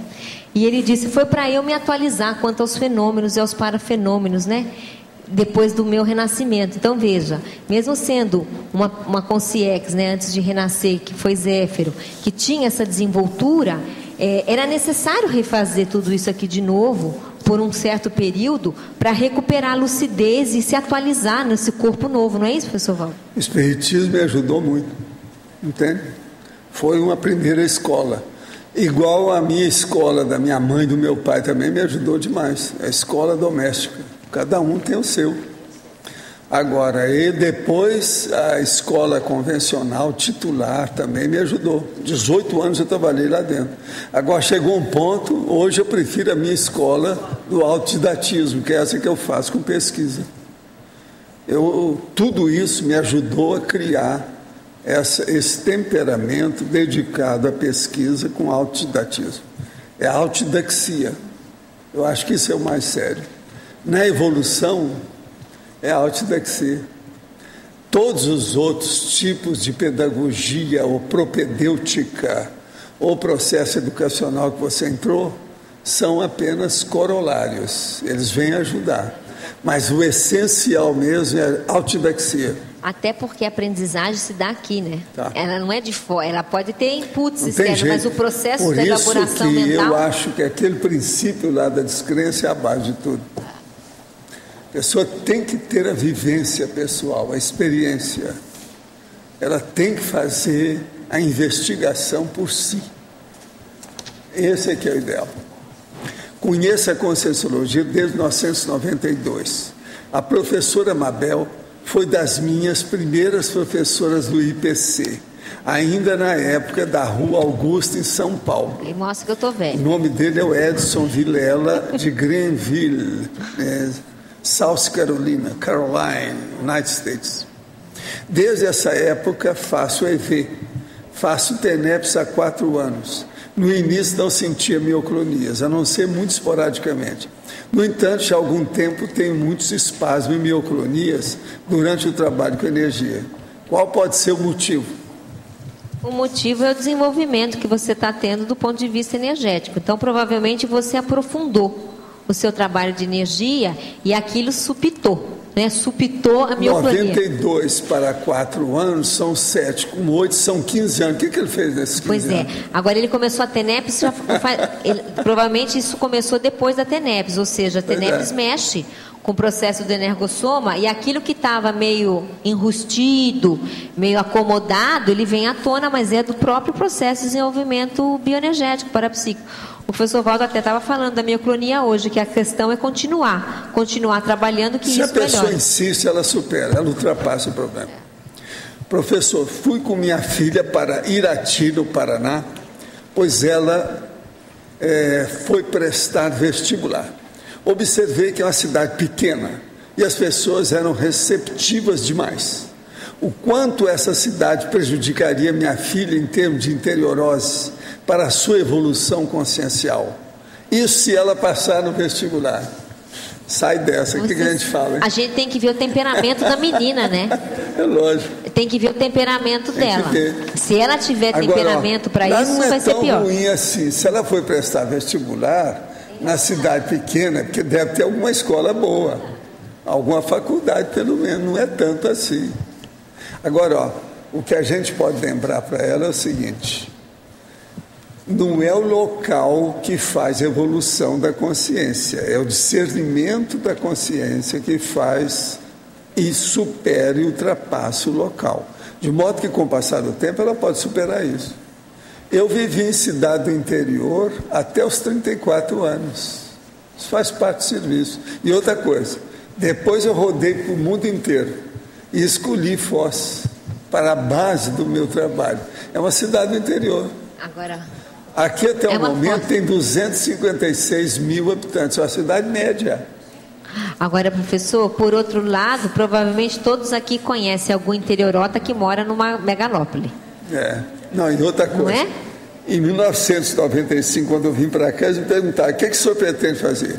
Eu pretendo ajudar essa cidade a ter e ser uma cidade universitária. Isso é em 95, faz 16 anos. Pouco a pouco as coisas estão caminhando. Até o Nila veio para cá, presta atenção. Vamos ver o que nós vamos fazer com isso. Está começando a aparecer a cidade universitária. Então é muito importante nós trabalharmos também na cidade do interior. Professora Mabel, de que modo controlar o taxipsiquismo? Essa é uma boa pergunta. Mas é assim, e você é a cara disso. Eu sou a cara dessa pergunta. O taxipsiquismo, no meu caso, que eu tenho às vezes feito, é uma coisa que o professor Valdo uma vez falou, que é abrir mão do taxipsiquismo. Isso não é fácil, porque o instinto, já às vezes, é mais rápido do que você refletir que você tem que abrir mão. Não sei se está claro o que eu estou falando, que quando você vê, as ideias já foram. Mas a pessoa tem que começar a se reeducar. Ela se reeducar de prestar mais atenção, de refletir mais, de ficar mais quieta. Não, e fazer uma listagem de certas palavras que ela pode anotar lá. Precipitação. Impulsividade. Ansiosismo. Ânsia. Ansiedade. E por aí vai. O que mais? Aceleração. Celeridade. Gastura. Desassossego. Desassossego. Tem uma série de... Isso aí ela precisa de anotar para evitar toda vez que aparecer. Agora tem gente que eu vejo, que eu observo, porque eu observo o meu caso, mas eu observo as outras pessoas também. Eu vejo que os temas instigantes são altamente problemáticos para o taxipsíquico descontrolado. Então veja, chegou um tema instigante do ponto de vista da cognição, você tem que, chegou um tema instigante. Aquilo não pode... Você às vezes entende o negócio antes da média. Isso é um problemão. Um problemão isso. E outra coisa, você pensa às vezes mais rápido que a pessoa, também é um segundo... Então você tem que fingir que ele não chegou. Chegou um tema, mais um. Ele não pode dar assim um extremo interesse. Porque se entrar nisso, aí já foi pro buraco. Aqui, para você. Pode falar um pouco mais sobre o paradoxo das pessoas que se fecham aos relacionamentos sociais com medo de assédios e com isso acabam ficando mais assediadas? Como lidar com pessoas que demonstram passar por isso? As pessoas que se fecham demais são as pessoas mais vulneráveis, né? Porque o que acontece? O problema da autodefesa, ela não está exatamente no externo, mas ele é um processo intraconsciencial. Então, veja, o extremamente defendido é normalmente o mais frágil, porque intraconsciencialmente ele demonstra uma fragilidade. Então, não é a melhor saída essa autodefesa, vamos dizer assim, exagerada, porque o seu buraco de fragilidade fica maior. Então, o ideal é a pessoa começar a enfrentar, pouco a pouco, né, devagarinho, a autoexposição, os enfrentamentos, os heteroenfrentamentos, e vamos dizer assim de uma maneira mais clara, a pusilanimidade que eventualmente essa pessoa tenha, do ponto de vista das interações energéticas. Outra coisa que eu vejo também, tem gente que tem muito medo de pessoa, e tem gente que tem uma certa aversão às pessoas. Então, veja, também isso caminha junto, né? A pessoa, ela criou uma ilha de tranquilidade dentro dela, que faz com que ela não queira abrir mão dessa pseudo-ilha, não interagindo. E, na verdade, ela vê o outro como, vamos dizer assim, algo que atrapalha. Então, o outro não é uma pessoa qualquer, é um estorvo. E aí ela também está com dificuldade de interagir. Oi.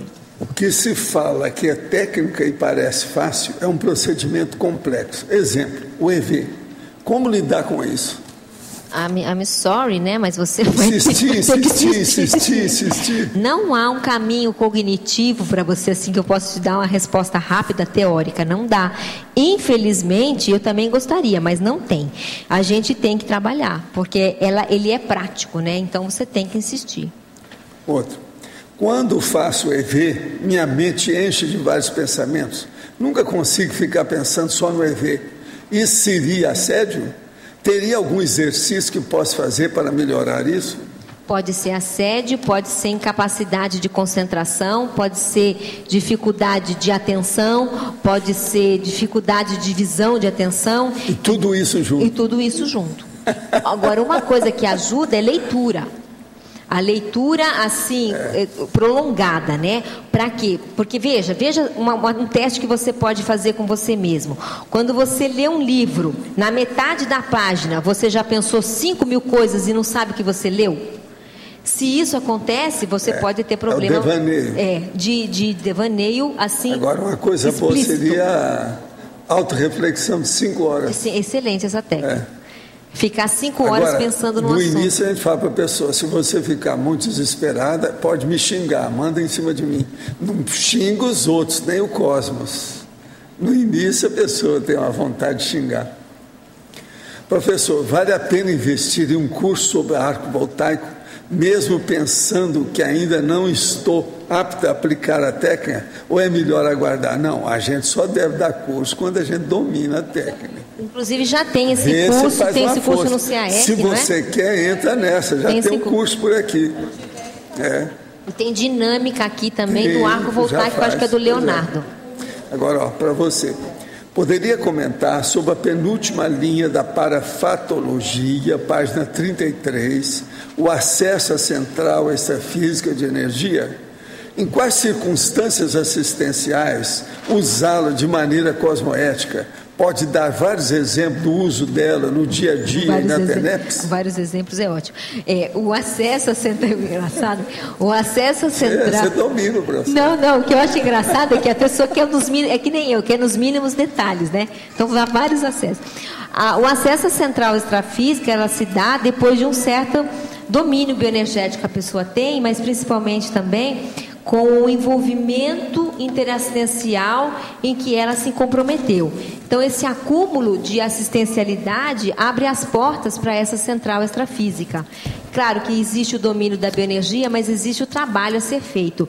Então, quando é que a gente acessa a central extrafísica? Quando é preciso fazer assistência. Pelo menos eu vejo que essa é o maior motivo, né? Ninguém fica acessando a central extrafísica só para se sentir bem. Apesar que existe esse instinto, né, de você querer. Mas o objetivo desse acesso, ele é para ajudar as outras consciências no momento crítico, por exemplo. E aí, então, vem o reforço bioenergético que pode fazer uma assistência de maior nível. E o amparador de função, ele praticamente ele promove, ele patrocina as primeiras ligações que a gente faz com as centrais. Exato. Então a gente tem que deslanchar do nosso lado, que o amparador ajuda do lado faz dele. a sua parte, que eles fazem a deles, né? Por aí. Mabel, ou o professor Walter, tanto faz. Eu, enquanto eu estava vendo o verbete aqui, eu senti uma demanda muito maior para doação energética. Isso pode ter a ver com a paradidática dos amparadores relacionadas ao tema? Não, é porque está muito bem escrito isso aí. O problema é o texto mesmo. Agora, tem uma coisa também que eu vejo, sabe? No meu caso, assim, ó, de pobre, de mais pobre, né? Que é assim, quando você fala de assunto energia, faz evocação, a gente percebe mais. Então, falar de energia, evocar energia, pensar sobre energia, cria uma predisposição íntima. E tem uma coisa pior, que é um processo que eu detecto aqui, quando aparece a consciência, que eu mostro e exteriorizo a energia para a pessoa sentir. Esse aí já é o epílogo da situação. Isso é um fato. Tem que trabalhar. O EV abre todas as portas. Vamos lembrar disso. Outra coisa, você é melhor do que você pensa. Inclusive sobre energia. Todos nós. Gente, a maioria que passou pelo curso intermissivo já tem muita coisa de energia. O problema é que a pessoa não se dedica ao processo. E outra coisa, quando a pessoa renasce, ela tem um novo corpo. Tudo muda. Como é que fica? Não, e não é isso. A interatividade energética, que é o energossoma, é novo. A ligação de energia é nova. Como é que fica? A pessoa tem que... Para isso é que a pessoa desenvolve, tem um negócio da infância. Primeiro a vida fetal, depois a infância, a adolescência, o teenagers, depois chega na mocidade, até chegar na meia-idade. Então, isso faz parte, isso já foi muito bem feito, é muito bem feito isso aí. Agora, João, pensa em sintonia. Sintonia, dial. Quem sabe posso te ajudar. Não, é porque normalmente eu não tenho essa percepção. Eu estava aqui vendo eu tive que parar um momento para ler, eu ainda não tenho essa atenção dividida, para trabalhar as energias, para doar, para tentar perceber o que estava acontecendo. E aí eu fui ver, bom, claro, o tema tem a ver com isso, que é, né, a autopredisposição ali. Uhum.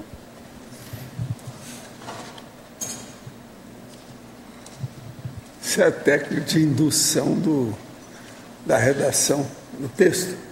É o indutor. É o indutor. É um indutor holopensênico. Um indutor holopensênico, né? Por isso que eu falo, cadê os livros de vocês? Não é só os verbetes. Cadê os verbetes? Não. Primeiro, cadê o artigo? Depois, cadê o verbete? Cadê o livro? E a mega GESCOM. São 4 coisas. Mas a gente pode colocar outras, né? Se quiser. O curso. E o curso que você fez? Como é que fica? Entende? Estou esperando. Nós aqui só temos professores que são alunos dos serenões. Quer dizer, vocês são grandes alunos. Entende? Mas a coisa mais séria é ser professor. Agora, isso que o senhor falou, professor, seria o que? Um indutor holopensênico? Poderia chamar isso? De quê? Isso que você falou de indução. Indutor holopensênico. Isso aí não. Isso aí é uma das técnicas de indução que nós fazemos através do texto. O texto é indutor, é o fator indutivo. Tem a dedução e tem a indução. Agora, no caso nosso, a coisa mais séria que tem, dentro da heterodidaxia, que é a preceptoria, é a indução que o texto faz. Muito sério isso. Na verdade, o seu texto é indutor. Agora, veja, tudo que nós fizemos para montar o template, a chapa é a indução. Claro, total, né? Aí é total. E o pior é a hora que acaba. Olha lá no fim, você está sempre fazendo 2 perguntas para chatear a pessoa. Isso ainda, você está entendendo? É para espicaçar, é para chatear, é de propósito. E às vezes tem umas questões que chateiam. As pessoas não falam, mas ela sente, ela vai ver aquilo, vai para casa pensando. Muita gente já falou para mim, olha, eu às vezes vou para casa, eu não estava nem ligando para o verbete. Quando chegou no fim, eu fui examinar a questão, estava perguntando, me criou um problemão. Eu saí com problema. Aí ele foi estudar em casa o que dava. Por causa das perguntas que você faz, porque às vezes o tema mexe demais no mini universo da pessoa. Agora, professor, quais são as características de um texto indutor? O indutor é aquele que você argumenta com muita lógica e conduz o pensamento do leitor ou da leitora a um ponto de, vamos dizer, sugerir uma opinião. Então, por exemplo, você leva até uma dicotomia, mas você dá uma opinião e a pessoa então fica, você está entendendo, encantuada para ver o que vai fazer. Isso é indução. Agora, é muita coisa nossa. Essa técnica que nós usamos, por exemplo, na fatologia e parafatologia, de ponto e vírgula, ela leva a isso também. Mas não é só isso, os argumentos que nós usamos, as questões que nós fazemos, o exemplo que é dado, tudo isso é indutor. Observa que tudo é um processo de indução. A chapa em si é? A chapa, o template, ele já foi feito para isso. Entende? É para criar o problema na cabeça. Enfim, o povo perguntava, mas o que você está fazendo? Eu estou fazendo um doce de goiaba cheio de bicho de goiaba, para entrar na cabeça da pessoa e ficar. Você está entendendo? Aquele negócio que o povo fala, né? Entrou bicho de goiaba na cabeça dele. Tem que entrar aquela ideia. É o bicho de goiaba que fica lá chateando.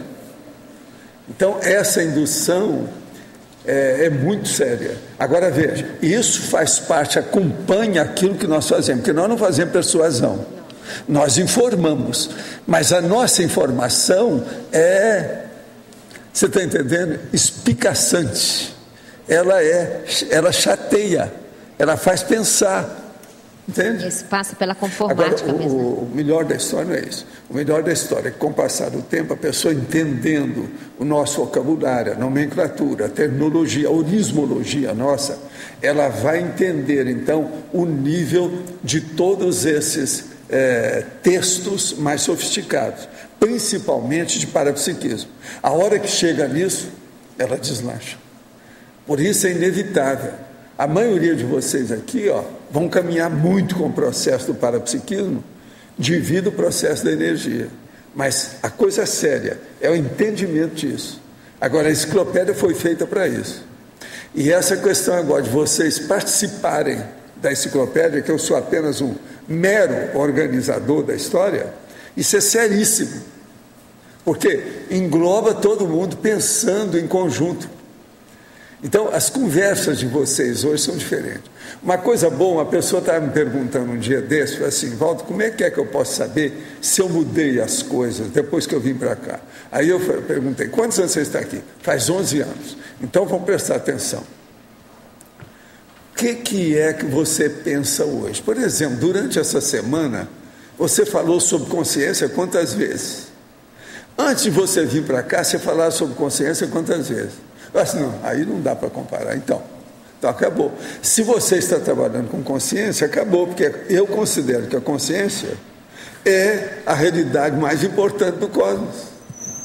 Aí eu falei assim, bom, é verdade, eu tenho que pensar nisso tudo, realmente é por aí que eu mudei. Eu não percebi que eu mudei.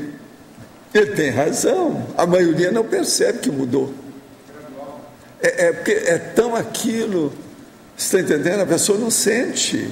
Aquilo vai pouco a pouco, pouco a pouco, pouco a pouco. Agora, o problema é a vivência do processo consciencial. As pessoas não percebem o tanto que elas já entraram nisso. Agora, outra coisa muito séria. Na hora que vocês entraram para fazer os verbetes, nós temos aí uma picotagem profissional do processo. Vocês já viram, por exemplo, só essa semana, quantos técnicos sentaram aí, homem e mulher, para falar, cada um dentro da sua área, cada um com o seu prisma, a sua tendência, o seu dom, você está entendendo? Isso é seríssimo, é o talento que está sendo exposto, na prática, objetivamente, Não adianta vir defender filosofia, religião, ciência convencional. Prática é prática, é a vivência, está aí, fim de papo. Acabou. Você está entendendo? Então, isso aí é seríssimo para mudar também a pessoa. E as pessoas não percebem isso. Tem que juntar as pontas. A pessoa às vezes não parou ainda para pensar nisso, mas ela mudou. Agora, por exemplo, uma pessoa que vem, que ela era muito assim, turrona, qualquer coisa. É lógico, depois de 5 anos aqui ela muda, mas isso é óbvio. Agora, o processo é a mudança daqueles trafares que não aparecem muito, mas que minavam a vida consciencial da pessoa. É esse aí que é o mais difícil da pessoa ver. Foram neutralizados, foram diminuídos, outros foram eliminados completamente, foram substituídos por outras reações muito melhores da consciência. Isso é seríssimo. Gente, o que tem de gente que às vezes me fala, vocês há de ver, inclusive nas coisas que eles mandam para mim, inclusive, às vezes tem carta, às vezes tem e-mail, às vezes tem os pedidos da TENEF, tudo eles falam essas coisas. A mudança mesmo. Agora, de vez em quando tem alguns aqui também que perguntam e falam que mudou, né? Não, eu vi isso faz um mês e estou achando que o cara é intermissivista, se descobriu, né? Como intermissivista. Aí muda tudo. É o caminho. De modo que o fator de indução não pode ser esquecido, ele existe, não tem saída.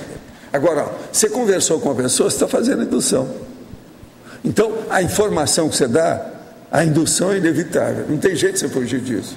Agora, nós não podemos carregar nisso, tentar convencer, não, você tem que entrar nesse partido, a situação é essa, isso é loucura. Entendeu? Não é por aí. Então, doutrinação, dogmatizar, é aí que está o erro. É isso que nós temos que evitar. Entende? Então, a dose da informação tem que ser muito estudadinha o tempo todo. Agora, Mabel, eu estou esperando os outros seus. Quantos são? 300? Os 300, tá certo?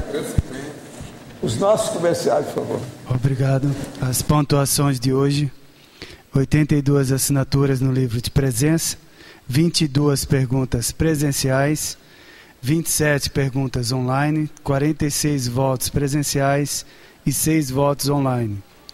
Hoje teremos os recados da Valdirene sobre o curso Acoplamentário, o Rodolfo sobre inteligência financeira, a Tânia e o Osvaldo sobre longevitar, a Rosa Nader sobre o programa Verbetografia e a Patrícia Wetzel sobre o Fórum de Responsabilidade Planetária. Boa tarde a todos. Nós queremos convidar para o curso Acoplamentário, que vai acontecer de 21 a 23 de outubro no CAEC, e a temática será a psicometria. Os EPICONs serão Alcir Alves e Cristina Aracaki. Para maiores informações, na recepção do CAEC ou através do telefone 45 3525 2652. Obrigada. Em nome da Apex, eu convido a todos para participarem do curso Inteligência Financeira e Proex. Esse curso ele é realizado à distância, e isso significa que qualquer pessoa, em qualquer lugar do Brasil e do mundo, pode fazer o curso. O curso ele é dividido em 8 módulos, ou seja, são 8 semanas de curso, tudo online. Existe um ambiente online que a Apex disponibiliza, com aulas gravadas, fórum de discussão, chat com os professores do curso. Inclusive, o coordenador do curso é o professor Hernande Leite. E o curso é realizado do dia 8 de outubro até 3 de dezembro desse ano. As inscrições estão abertas. A última turma esgotou rapidamente. A gente está agora com a segunda turma em 2011. Quem tiver interessado pode entrar no site do curso para pegar maiores informações. O site é www.apexinternacional.org/inteligência financeira. As inscrições podem ser feitas online ou também através da recepção do CAEC. Online você tem todas as formas de pagamento, e através da recepção do CAEC você pode fazer com cartão de crédito. Telefone 3525-2652, o valor R$ 210. Muito obrigado e boa tarde.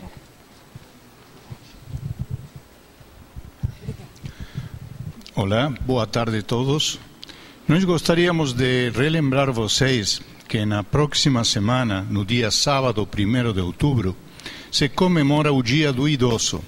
Por este motivo, a Preice Longevidade organizou o segundo encontro sobre longevidade. Uma coisa muito importante deste encontro é que ele vai ser realizado fora das SCI. Vai ser feito na SOCIM, no Centro de Convivência do Idoso. Este centro está localizado na Praça da Bíblia, muito perto muito perto do Megavila. Para mais informações, Tânia vai dizer algumas das atividades que vão ser realizadas nesse encontro.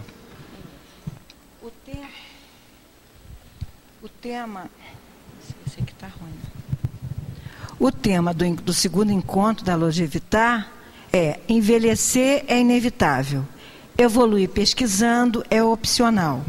Dentre os 11 trabalhos que serão apresentados, eu quero ressaltar hoje aqui o trabalho da professora, da enfermeira da SOCIM, da prefeitura, Anair, tem um monte de coisa, né? Da Anair. Ela vai apresentar a experiência dela de enfermagem no Centro de Convivência do Idoso. E o trabalho da professora Adriana Chalita sobre saúde cerebral. Esperamos todos vocês, o evento é gratuito. Olá, boa tarde a todos. Estamos aqui para fazer o último convite aí do programa Verbetografia em EAD, 100% à distância.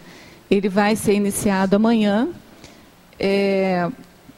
E aí aquelas pessoas que ainda não fizeram seus verbetes e que têm vontade, né, de se incluir aí no grupo dos 500 verbetógrafos da enciclopédia, não deveriam deixar de aproveitar essa chance.